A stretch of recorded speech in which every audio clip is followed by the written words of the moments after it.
You're responsible for even the worst things that happen to you. At first glance, that sentence feels like a punch in the gut.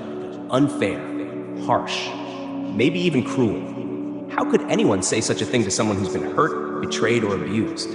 But pause for a moment. Still hurting from the past? You might be the one holding it. This isn't about blame. Blame is shallow. Blame is the ego's favorite trick. It dresses up as justice, but delivers nothing but paralysis. Radical self-responsibility is different. It's not about saying everything that happened to you was your fault. It's about claiming the one thing that was never taken from you, your power to respond. You're not to blame, you're in power. Responsibility and blame aren't the same. Responsibility is freedom. When you take 100% accountability, you're no longer waiting. Not for apologies, not for someone to change, not for the past to undo itself. You start creating. Many people fear responsibility because they've only ever seen it used as a weapon, a finger pointed, a guilt trip. But what if that fear is keeping you small? What if it's the very thing keeping you stuck? There's a quiet truth most people avoid. If you don't take ownership of your pain, it owns you. And worse, it will silently dictate your life, your relationships, your career, your self-worth. It becomes a lens, a loop, a trap. Blame is ego's game, a trap dressed as justice. You're not being asked to forgive what happened or excuse it. Radical self-responsibility doesn't say it was okay. It says, it happened, and now what are you gonna do with it? There's no need to blame. It's a lower consciousness trap. This mindset isn't about being superhuman. It's about being brutally honest. About realizing you can't control what happened to you, but you can control what you do with it. That's where the power is. That's where freedom begins. If you don't accept that power, you're choosing to remain trapped, not by the event, but by the refusal to see your role in the healing. Some people find their true strength not despite the pain, but through it. Not because life was kind, but because they dared to own every ounce of it. The turning point isn't external. It's the moment they say, no one is coming to rescue me, but I can rescue myself. Responsibility doesn't mean you deserve the pain. It means you have the power to transmute it. Take a breath. There is a shift happening right now, a silent reclaiming of inner power. And it begins when you stop playing the victim, when you stop waiting for the world to change, and start realizing you are the change. This might be the first time you feel real strength. Not the armor kind, the grounded, unwavering, soul-deep kind that comes from looking the truth in the eye and saying, yes, that happened, and I am still the author of what comes next. No one else gets to write this chapter. Own your suffering. Take 100% accountability. Step from victim to creator. You are not broken. You are powerful beyond measure. If that sounds like you, maybe it's time to look inward. No, it didn't just happen. You let it continue. That truth is hard to hold, but deep down, some part of you already knows it. The moment you accepted less, the moment you looked away, the moment you told yourself, I have no choice. That's when it started. That's when you gave your power away. She stayed for years, thinking she had no choice, thinking if she left, she would fall apart, that the silence was better than the chaos, that staying was safer than starting over, that if she just loved harder, it would change. But choice doesn't always feel like freedom. Sometimes it feels like fear, like staying silent, like pretending you're fine. Because the known pain feels safer than the unknown exit.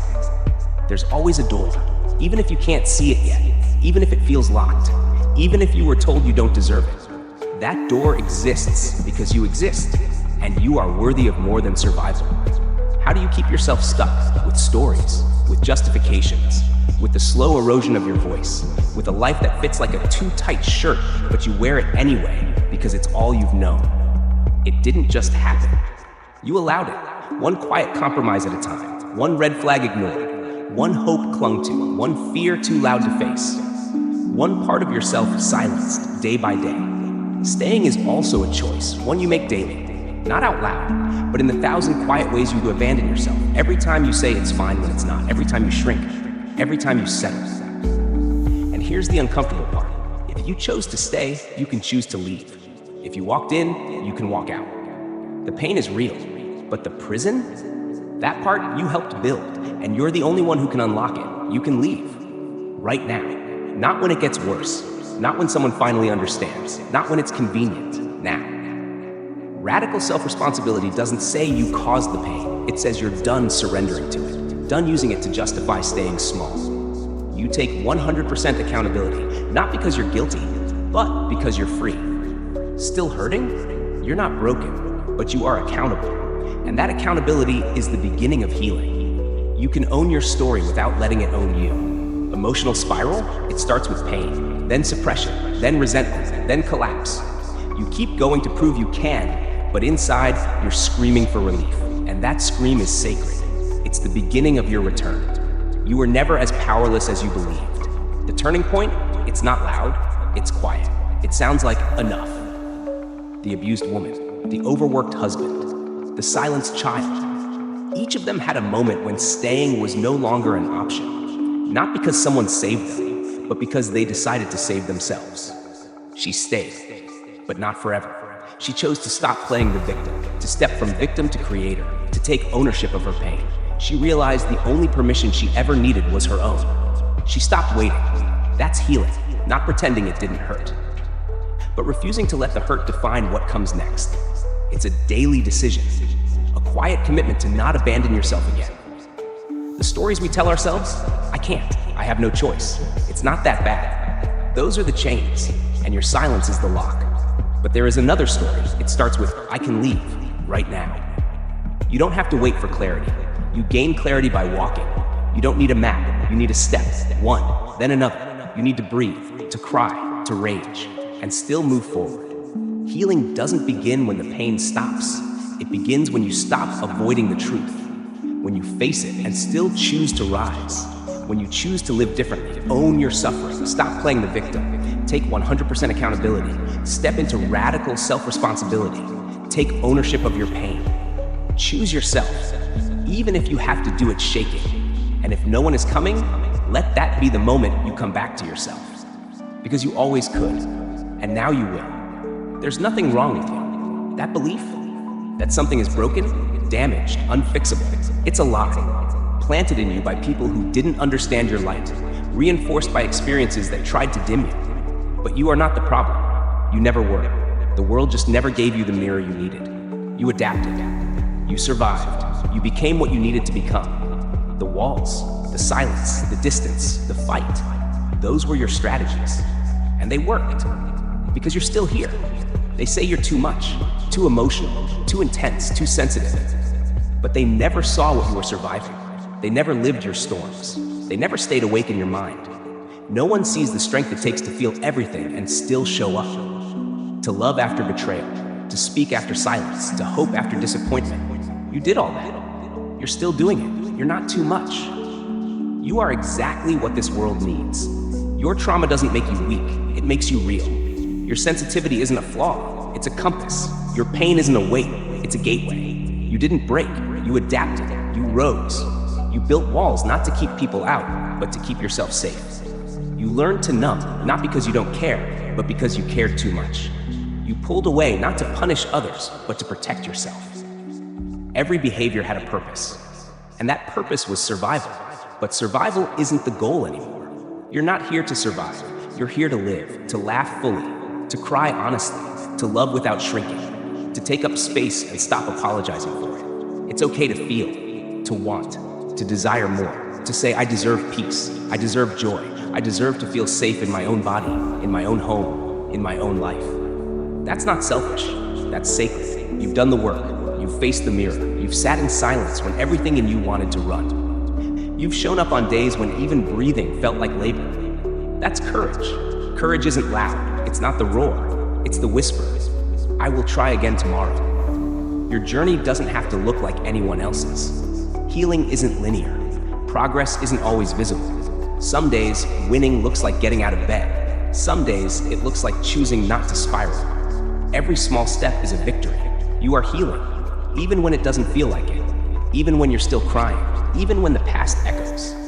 Every choice to try again is proof that something inside you refuses to give up. Your story is not over, and you are not behind. You are not late.